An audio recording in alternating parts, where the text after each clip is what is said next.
Let's do it. Rolls out to the right. 5 seconds to go in the first half. Dante fires deep to the left. Moss caught it at the 11, but now he pitches it to Mo Williams. Touchdown! You gotta be kidding me!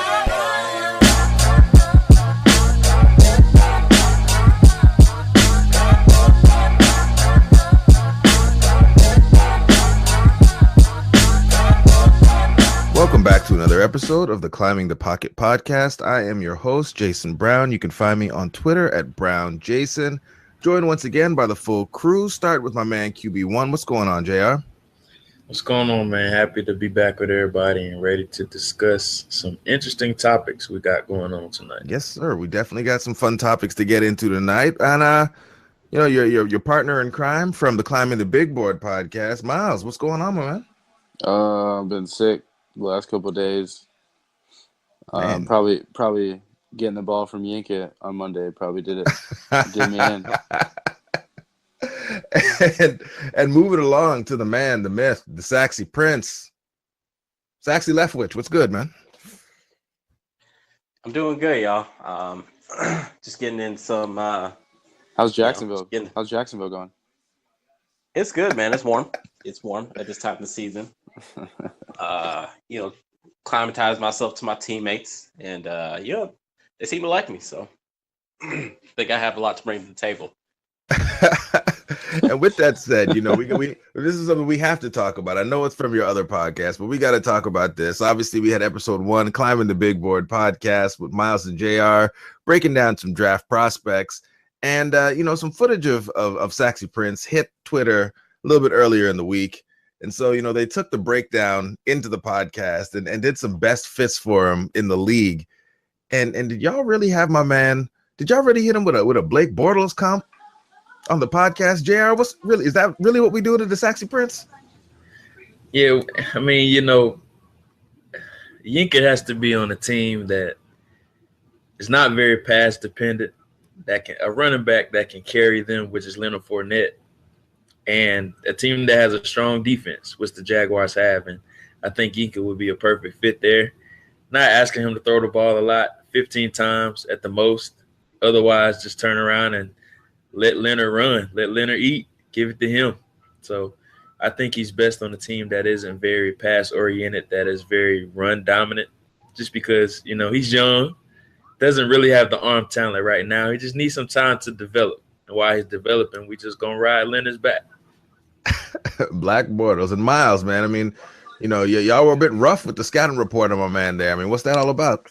I gave him a better team option, at least in terms of run game. I gave him DeMarco Murray and Derrick Henry. So he literally only needs to throw the ball like 10 times a game and complete at least half on third down. And if you have to, maybe a touchdown. Just don't turn the ball over. That's all I said, I gave him a good option in Tennessee. Okay. His scouting report, like JR said, just it's a work in progress. He's getting there. He's working on it. He's throwing at fences as often as he can. And every time the ball sticks to the fence, it's a win for him. So. All right, but on a serious note, we'll stop messing with QB2 here. There were a couple points that came up on the Climbing the Big Board podcast that I thought were really interesting. And the first thing there is I wanted to get like kind of a recap from both of you here. Start with JR, I guess. Can you give a little bit more specifics in terms of, and JR, I guess you can maybe keep it specific to quarterback. Like, what's your process? Because I feel like when on the question that you guys took from Twitter when you were kind of answering about your scouting process, it almost seemed like you were trying to answer across all positions at once. So given that, JR, we really go to you for QB stuff more than anything, I guess, could you really break down for us how you do it and what you're looking for when you're trying to scout a quarterback? Yeah, it's definitely something that's hard to explain, and people have their various different processes. Mine specifically with quarterbacks, I start from the ground up when I'm evaluating them. So the first thing I start with is their footwork. How are they within the pocket? How are they within the structure of the offense?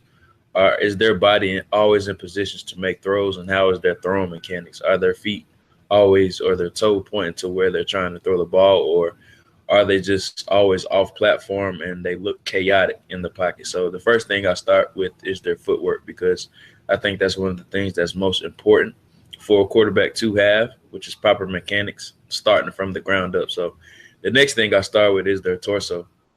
Are they following through on their throws, or do they leave, things to be desired? And what I mean by that is, do they have a lot of velocity behind their throws, and what is the reason that they do or that they don't? And the next thing I go to is their throwing motion. Is it tight? Is it compact? Or do they have an elongated release? And the last thing, which is probably one of the most important things, is, their mind. Where are they psychologically? How can they mentally process what's going on in front of him? Can they go through progressions? Can they see coverages? Can they see what's going on before things happen? Can they see their hot reads on blitzes? So there's a lot of things that go into it, and those are just the main things that I look for. Yeah, that's awesome. And that really goes along with something that Miles actually said that really got me thinking differently, I guess, in terms of, the way people usually talk about wide receiver evaluation. So, Miles, I wanted you to get into that a little bit here, where you were talking about really thinking about things and really trying to break down, that person's responsibility in the scheme and really understanding what they're supposed to be doing before you really drill down and start looking at the traits and the production and things like that. So I guess, could you expand on that a little bit? Yeah, so I know I obviously, receiver is my position, so it's kind of one of those. It's a little easier for me to kind of have an understanding of what kind of, for me to expect, what I expect and what I see just based off of the knowledge I know I have. But personally, honestly, like I know when I was going through, especially in college, you're going through that first year in a new system and a brand new offense, and you're still trying to understand yourself. And, they have you play in a position. And so all your main focus and your main thought is to worry about that position and to worry about, your routes and your responsibilities. But as, the older I got and the more I grew within that system and that offense and my understanding of everything, it definitely helped, because you started to learn everybody else's responsibilities and roles. You started to finally understand the entire scheme, not just your solo responsibility. And so once I understood the overall scheme and other people's responsibilities, it helped me understand why everything was going on, why I'm running a clear out route for somebody running an over route on the opposite side of the field, and other things like that. And it just definitely helped me play at helps you play at a faster speed once you have that full understanding of your responsibility, but along with everybody else on, at least, everybody else's responsibility on the offensive side of the ball. Because if you have that understanding, then it helps you play faster. It helps you play a little more you don't have to think as much. You can just, go out there and just ball. So I like to try to help, at least, it's a little harder, when you don't know the plays, you don't know some of the calls, at the line of scrimmage and all that. But on film, you can at least tell based off some of the route concepts if a guy's doing something right. If, like I'd mentioned, a guy running a clear out on, let's say you're lined up out wide left and you have a guy in the slot on the backside on the other side of the field, and he runs an over route to the other side of the field where that guy is on the left. That guy running the clear out, you can understand why he'd run a clear out there, because he's trying to open up space for the guy coming across the field. And you kind of use that as okay, he might not be the main focus in that, by the reads by the quarterback. And then once you kind of understand some of that stuff, I try to watch at least one or two games of a receiver and to kind of try to understand their offense a little bit.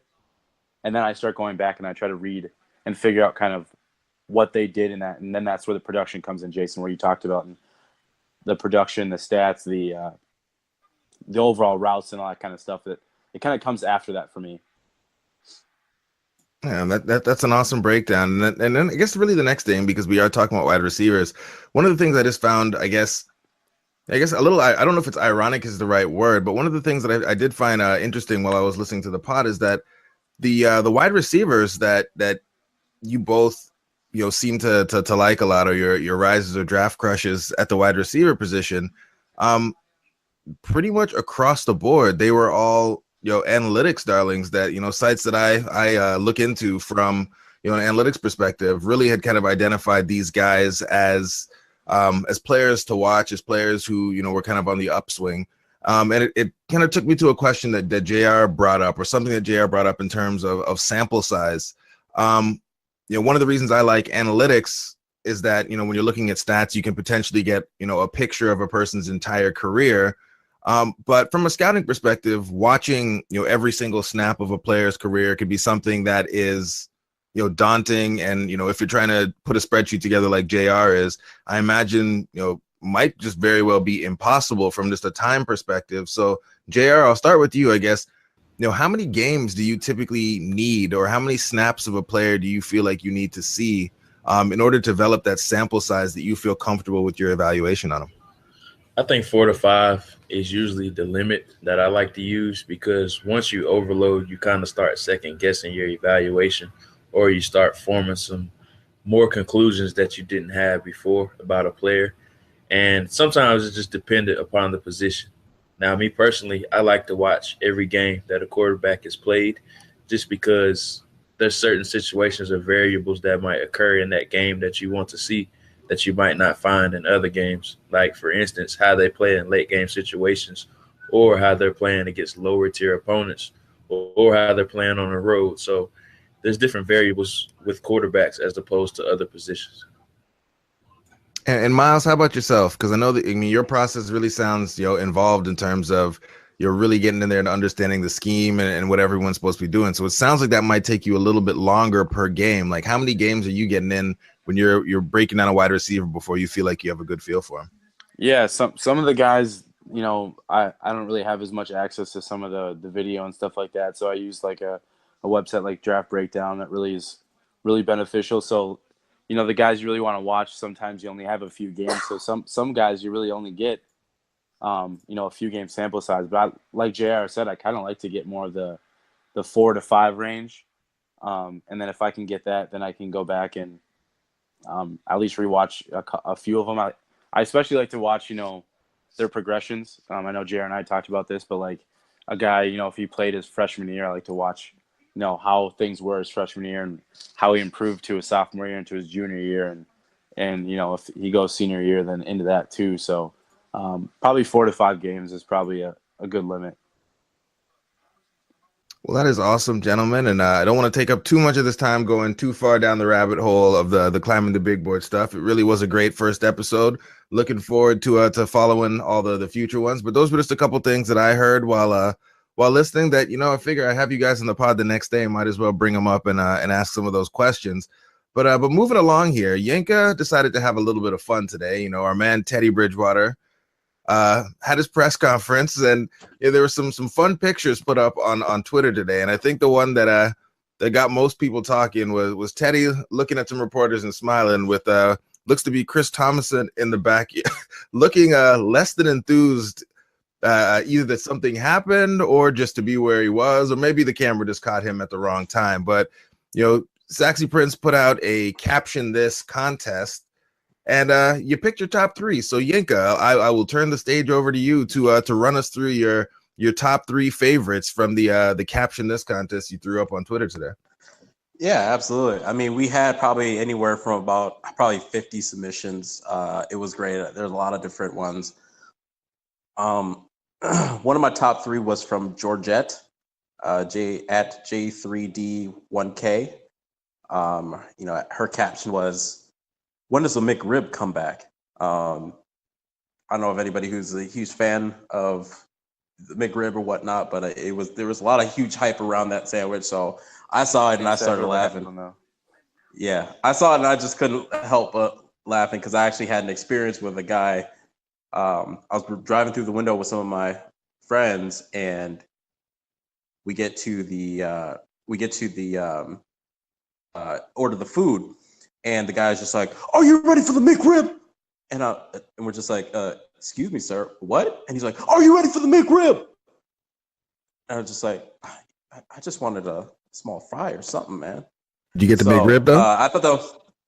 I did not get the McRib. You need to get that McRib in your life, Yenka. I know, right? So then my second one comes from Richard Sickles, at Rich Sickles. He captions it as Keith. I've seen that video. Yenka's coming for that starting job. Now I couldn't turn that away because I thought it was hilarious. Twitter has been having quite a fun time roasting me, which I'm perfectly okay with. I mean, with all like the tension of, when's Teddy gonna start and Sam and stuff. If Twitter hasn't come together to have a laugh and it's at my expense, I'll take it because it brings people together. So I like that one. Submission, final winner, comes from one of our very own, Mr. JR. He quote tweeted and he writes, when you finally meet the guy she tells you not to worry about. And I just thought that was like so relevant to this season and some of that that hype on stuff, and I just had to give JR a shout out. So yeah, shout out to everybody who submitted. Probably gonna do some more caption contests, little things. If you guys, all the winners, if you guys can just like shoot me a DM, there should be a little prize in store for you guys. So yeah. Yankees DMs are always open too, so always open. They so are if he's they are always open. They're always open. Always. So without derailing things so far, JR, Miles, where y'all at on the McRib? Like, are you lining up when it comes out? Never had it before. I've never had one either. Oh man, it's not bad. Honestly, I think you just need to try it one time. It doesn't come around as often, but when it comes around, you have to get it. Why though? Because it's just one. It's just one of those things. I know exactly what you're. It's one of those. That's the funny part. Is this throw? It's one of those things but where it's just one of those things where like, there's so much. It's like the Shamrock Shake. There's so much hype around it. But there's like at least a reason to like a Shamrock Shake. Like, why do I need to like the McRib? The McRib isn't terrible. Like it's not real. I think it's good enough. Not like real ribs. It's really not good. It is not. It's not at all. Really but that's exactly why I don't need to try. But they really want us. They really want us to love it. But anyway, moving on along before we get derailed talking fast food and regional food up in Minnesota that JR and I know nothing about. Vikings got a game this week. And it seems to be a game that most in the fan base are pretty much just penciling in as a win for the Vikings. Play Baltimore. And Baltimore has not been a great team. Their offense looks horrible. They might not have but two receivers on the roster that were actually on the team last week who are healthy. But they do still have a pretty strong defense. And so I guess, JR, I'll start with you because then I was giving you a little bit of grief today online about it. But I guess, what are your thoughts on this game, this matchup? And is this a trap game for the Vikings? Prince, dime. Tyreek Hill, baby. That was a dog, man. Fantasy points. Somebody has stolen the old Alex Smith and replaced the new one. New and improved Alex Smith. I did because I knew I needed him to perform on my fantasy team. But anyway, I think this is a tough matchup for the Vikings offense. Just because I really respect the Ravens defense. Yes, they're 30th in the league against the run, but they've been missing their star nose tackle and Brandon Williams. He's returned to practice this week, and he's an instant impact player. It's going to be a tough matchup for Pat Elflein. Brandon Williams is an exceptional talent, and they have good players at all three levels of their defense. They have Brandon Williams, Terrell Suggs, of course. Matt Judon is a good player. And they have C.J. Mosley in the middle as well on the back end with Jimmy Smith and Eric Weddle. So they have good players on all three levels of their defense. So I think this is going to be a tough matchup for the Vikings offense. But the Vikings defense, I think this is one of those games where they can really take over this game and maybe like put a crutch on the offense. And what I mean by that is they can score a couple touchdowns and win this game, because I think that's what it's going to take. I think the Vikings offense is going to struggle against this Ravens defense because I think they're really good. And this is one of those situations where I think the Vikings defense or special teams is going to have to score a touchdown for them to win this game. But I think they can really get to Joe Flacco just because he's really struggling this year. He only has 4 touchdowns to 8 interceptions, and he's really been struggling this year, just processing things that's going on in front of him. So I'm not worried about the Vikings defense. I'm never worried about the Vikings defense, but the offense kind of scares me just because Diggs is banged up. We don't know if he's going to play this week. And if they shut down Thielen, I don't really know where they're going to go. And, I like McKinnon.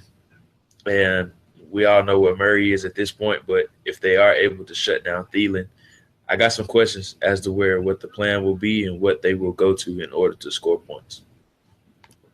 Yeah, and Miles, what about you, man? What are your thoughts about this matchup and going in, and what are your expectations? I think we all pretty much unanimously agree that the defense should have no problems going there and taking care of business against the Ravens. But I guess what are your thoughts on things overall and what we're going to be able to do offensively to score some points against this team? Yeah, like you said, defensively, there should be no worry. We're at home, especially having that home field advantage. That there shouldn't be a problem there.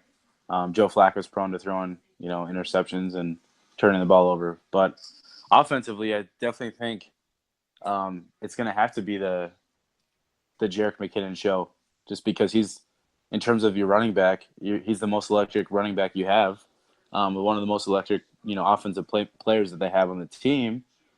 So they're going to have to use him quite a bit and get creative with him. And I know Shermer's done a really good job of, setting up the screenplays with Jerick and not using him as just an outside runner, but running him up the middle, even if it's not as successful as you'd like it to be. I don't know the numbers in front of me, but even if it's not quite as successful as you want it to be, because then it still sets up different opportunities to get creative with him, and you're not using him as just a passing down guy or just an outside runner or anything like that. So I like what Shermer's doing there. If Diggs can't go, the defense is definitely going to have to.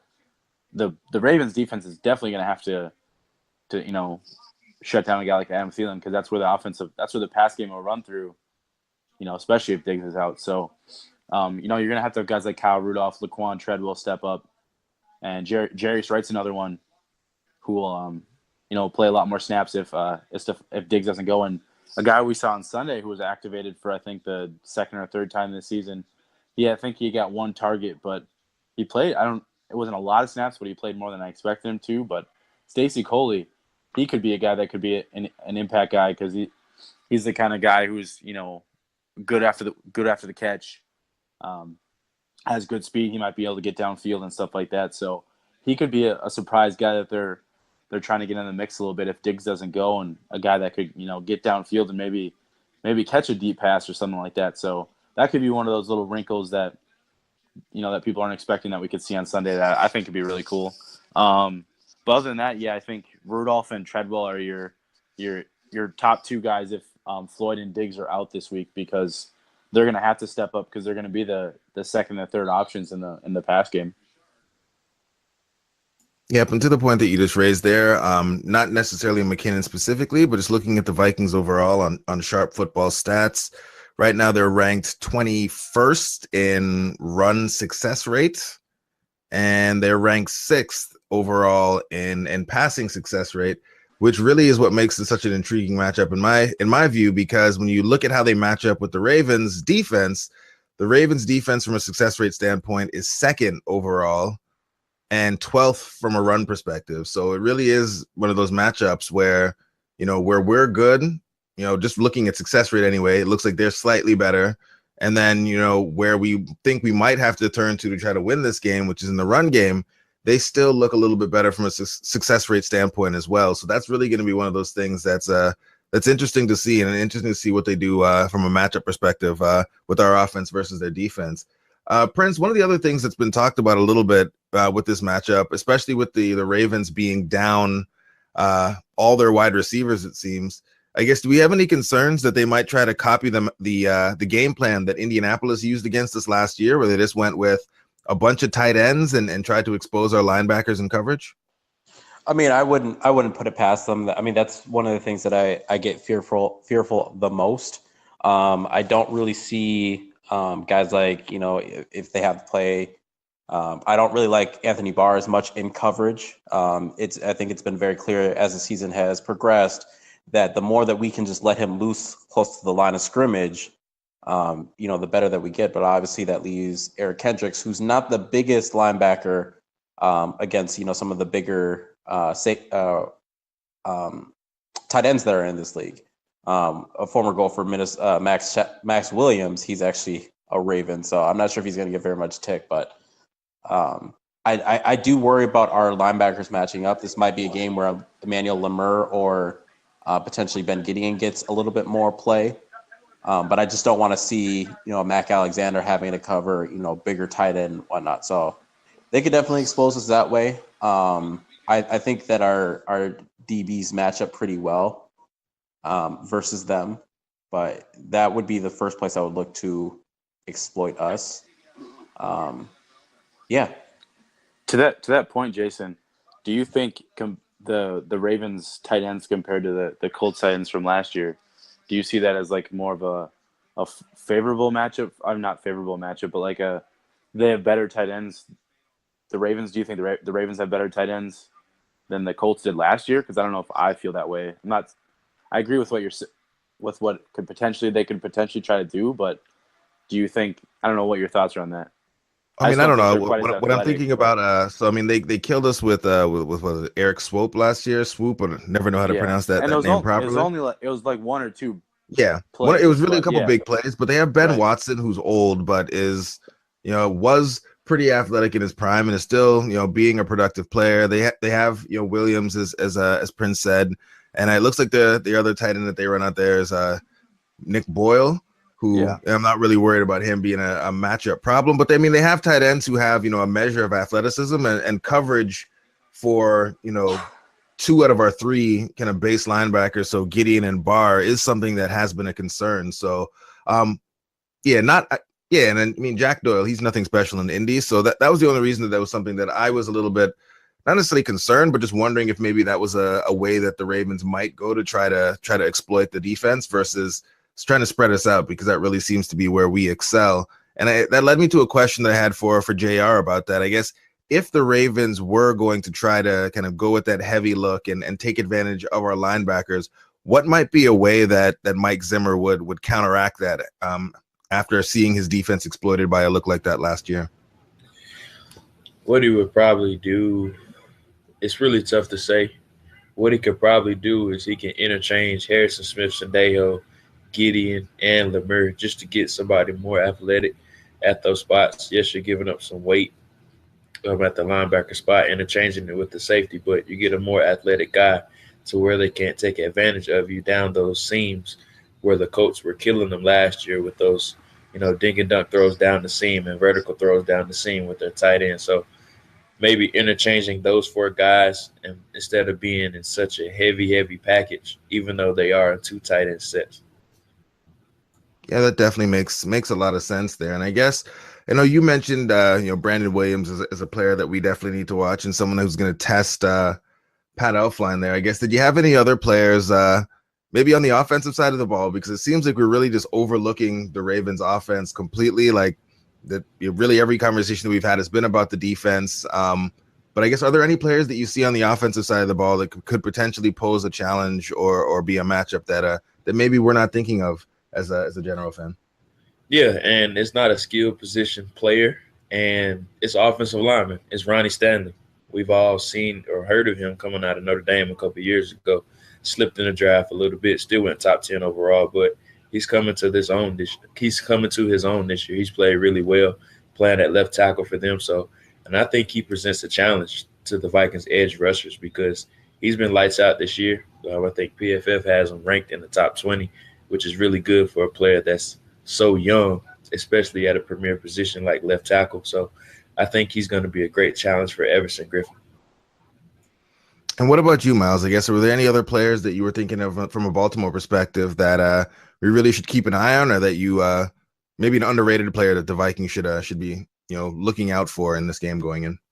Mosley, he's one of those guys. Eric Weddle too.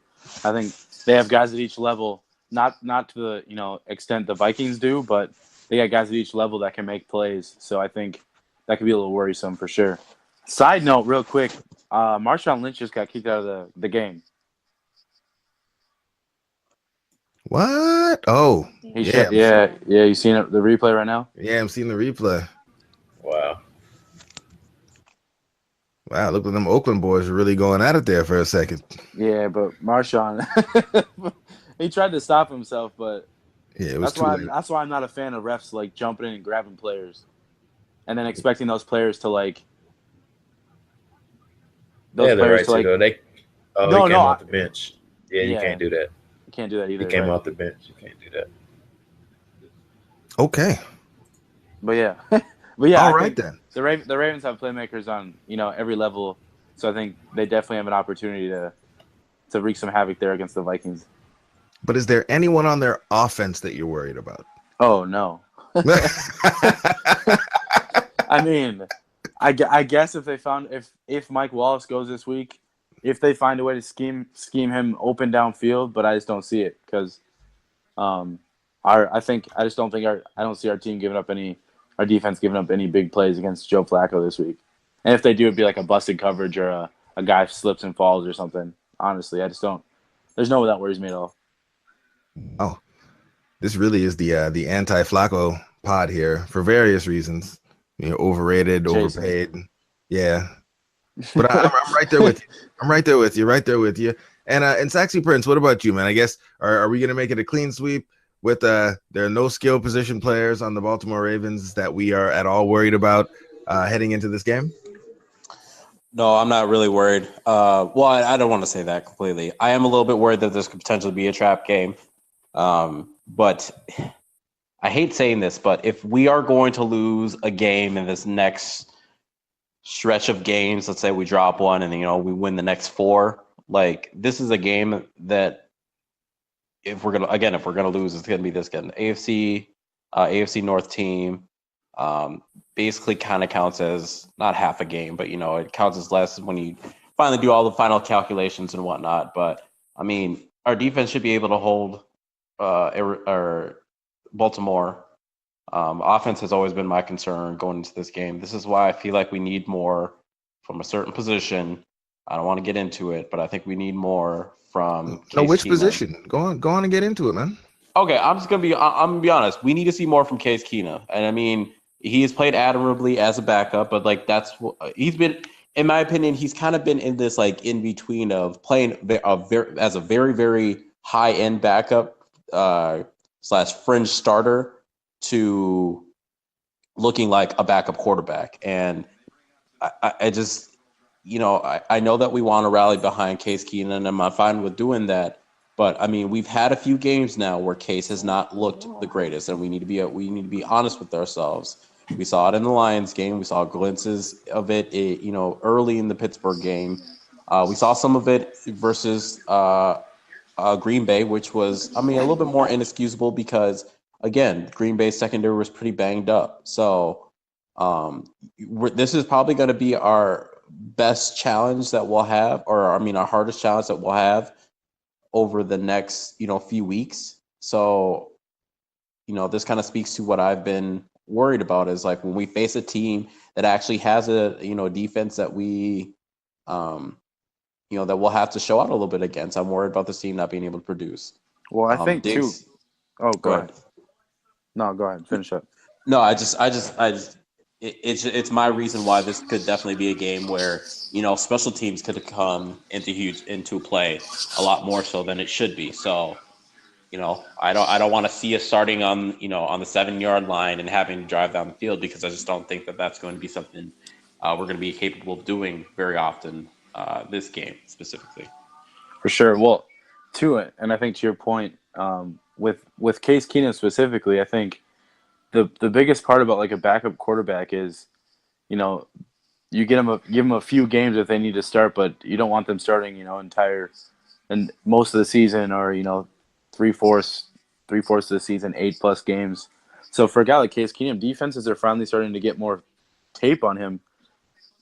So they're starting to be able to see more tendencies. They're starting to be able to see more things that, within this offense that, where he's tipping his hand or where they can find those holes that they can take advantage of. So I think that's going to be the hardest thing about moving forward with Case right now. I think Case is fine. I think he's going to continue to play up to a pretty solid standard. But like you said, he's not. I don't think it's a long term. Obviously, I don't think people expect it to be, but Case isn't a long term quarterback solution. So. And I think me and Jason touched on this point a couple of pods ago. Excuse me. I think what a lot of people are waiting for is there are a lot of people, because he's such a high volatility guy, they're waiting for that bad game to set in to really start having the really start to question, should this guy be our guy moving forward? For me, I don't necessarily want to wait till he starts to play poorly, because again, we have a very good opportunity right now, being at 4-2, taking hold of the division.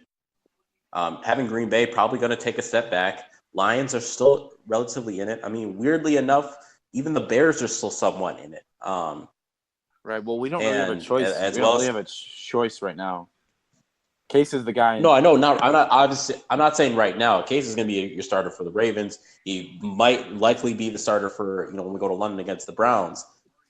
I'm just saying, I think a lot of people are still holding out hope that we're going to get to see that guy that we saw play against Tampa Bay, and I just thought that game was right. I just think what's nice about this offense and kind of what Shermer has done is this offense is really built to there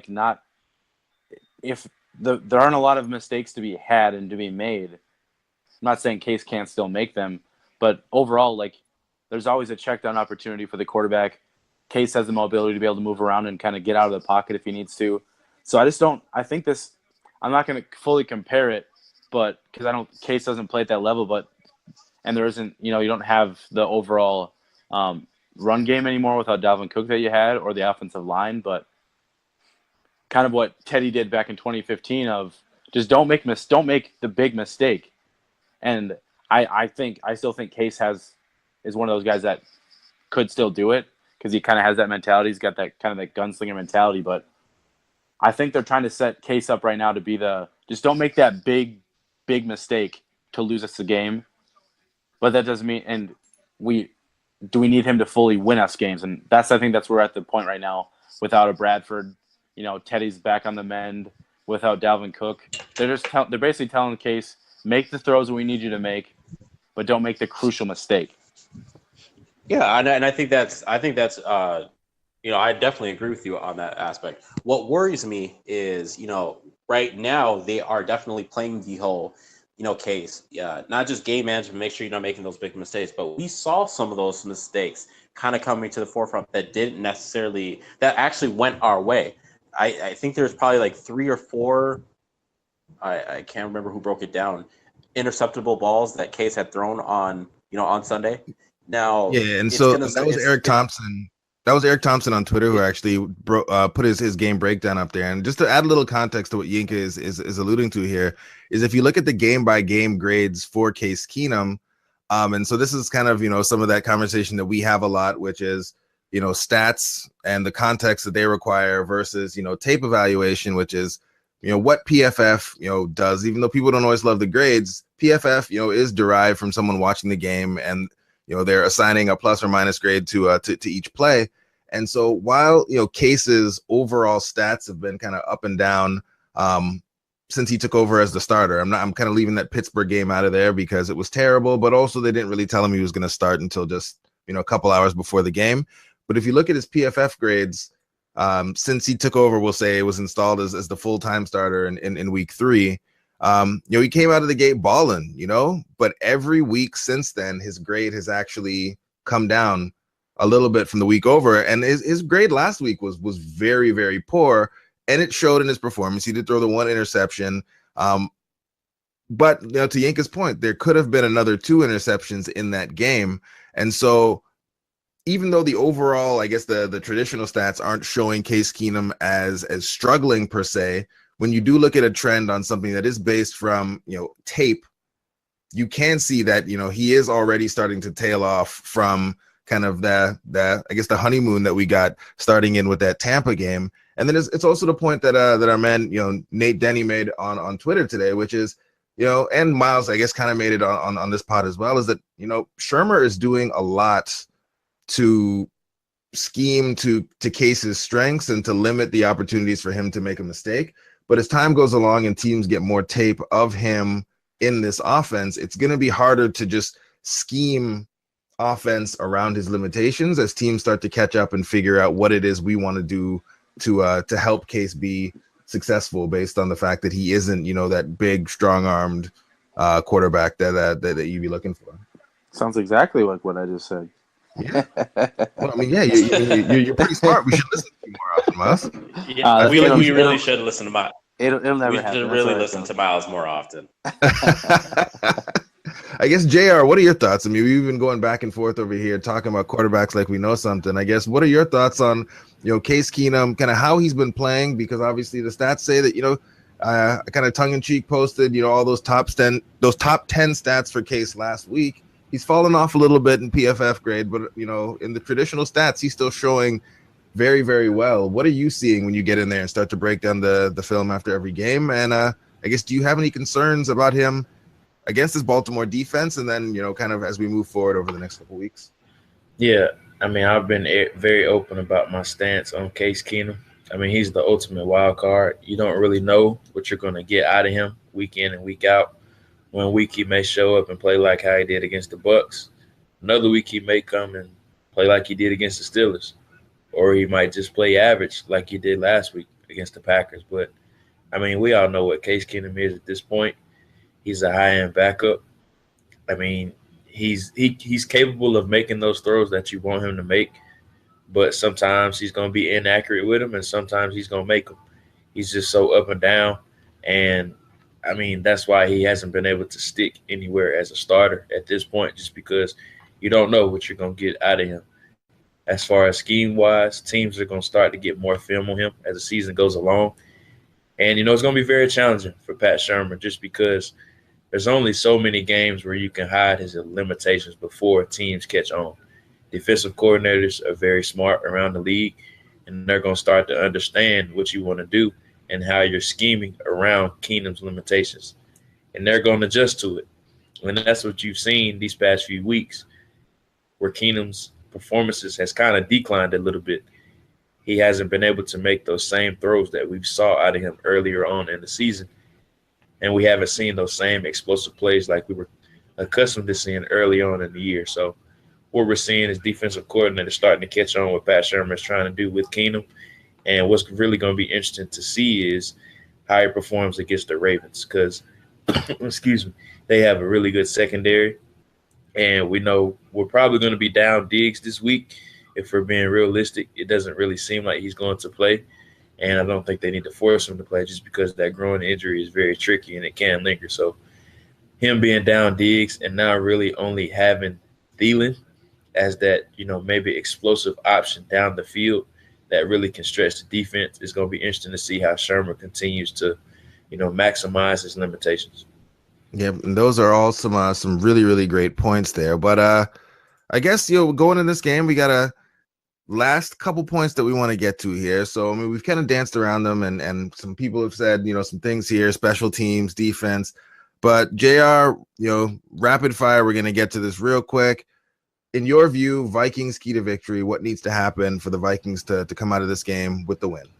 I think they have to establish the run game in this game just because, I mean, we know the defense is going to do their part, but they have to be able to give the defense some type of break in this game. And it's going to be one of those grinded out games, one of those true old traditional smash mouth, play good defense, run the ball really well type of games because it's going to be a defensive battle. I think it's going to be a very low scoring game. And whoever makes the least amount of mistakes or turns the ball over less in this game is going to win. And like I said before, I think it's going to take a defensive touchdown or a special teams touchdown to win this game just because I think both of the offenses are going to struggle mightily in this game. And Saxy Prince, rapid fire, man. What are your keys to victory for the Vikings? I'm going to go with kind of what I said last week. It wasn't quite a touchdown, but, I'm glad that it actually happened. I think Laquan Treadwell is going to be key. I want to see him play angry again. If that's going to be the key to make him to start seeing more of what I saw when I reviewed the tape and wanted him back from Ole Miss.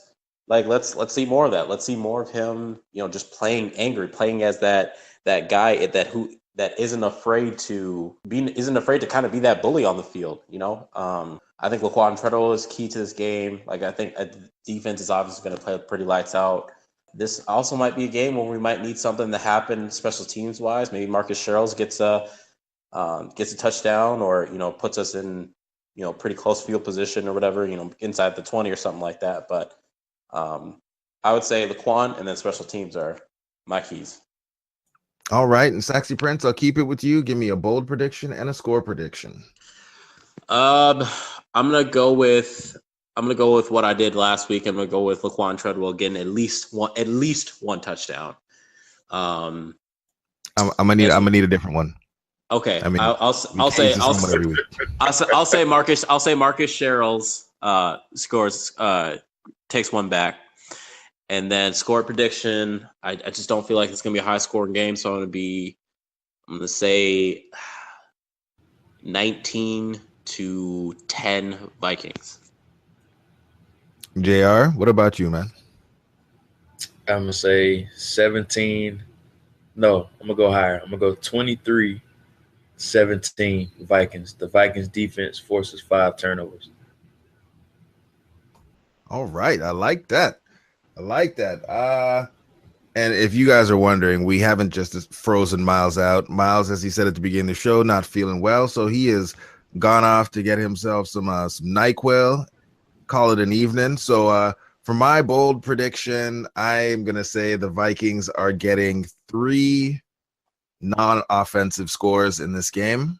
So I'm going to call a return touchdown, a pick 6, and a safety in this game. And from a score prediction, let's just say the offense goes and adds one more touchdown on top of that. So I'm going to go 23-9. Baltimore will get some field goals, but they won't get into the end zone.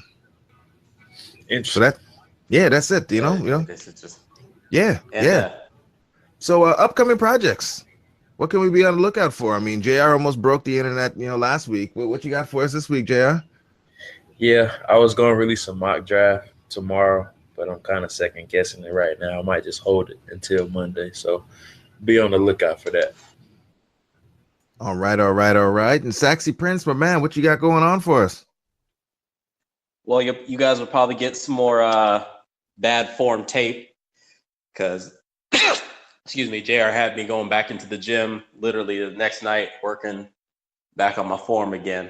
I don't think nothing out this week. Maybe I'll do a Ravens breakdown, or just like keys to victory for the Vikings and whatnot. I'm hoping I get my wide receiver 1 back this next Monday, so we'll see how that goes. Yeah, send us some chicken noodle soup, man. I will, man. Oh, and in case it's not perfectly clear, I did score 3 touchdowns, 4 technically, but offensively, I did score 3 touchdowns. So that has to mean something.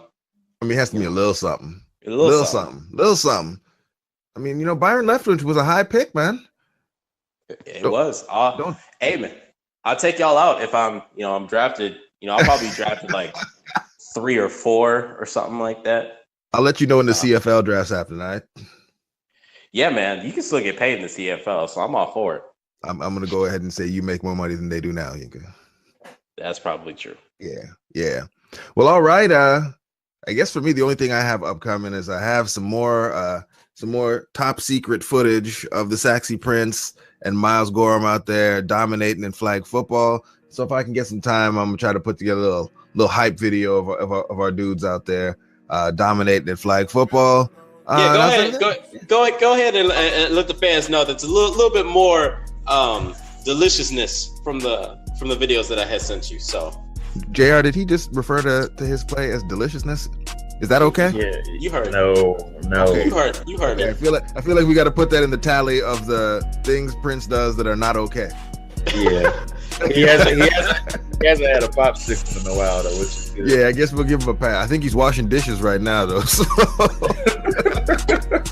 Hey man, here's what my mama always used to say. Hey, you got to learn how to do this stuff because no woman is ever going to respect you if you don't know how to do it. So wash dishes, I cook. Mm-hmm. You heard me. Don't leave no dirty dishes in there. I feel you, bro. I feel you. Can't be saying delicious stuff.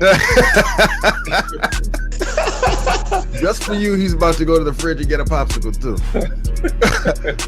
But just like that, I think we are done for the evening. My name's Jason Brown, here with the full crew again tonight. Thank you for listening to this episode of the Climb in the Pocket podcast, and y'all have a good night.